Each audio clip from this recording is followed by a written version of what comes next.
I 40 år har Gunnar Balles Maskinfabrik A/S været underleverandør til industrien.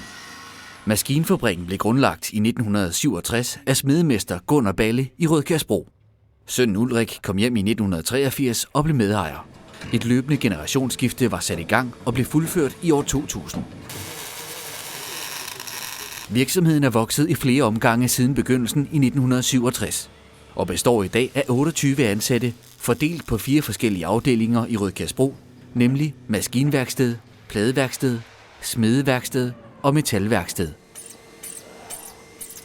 Gunnar Balles Maskinfabrik er blandt andet underleverandør til byggeindustrien, fødevareindustrien og vindmølleindustrien. Vores kompetencer omfatter spåntagning i maskinværkstedet, herunder prototypefremstilling, CNC-drejning og fræsning. Pladebearbejdning i pladeværkstedet, blandt andet prototypefremstilling, CNC-feinbeamskæring og CNC-bukning. Smede- og svejseopgaver i smedeværkstedet, som f.eks. CNC-flammeskæring, afkortning, tilpasning og svejsning af emner. 40 års erfaring som underleverandør til alle grene af industrien gør, at de som kunde altid kan være sikre på at få en høj kvalitet til tiden, uanset om opgaven handler om spåntagning, pladearbejde, smedearbejde eller en kombination af alle 3.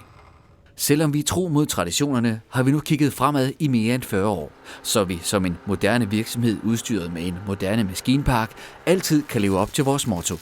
Gunnar Balles Maskinfabrik A/S. Deres rigtige underleverandør.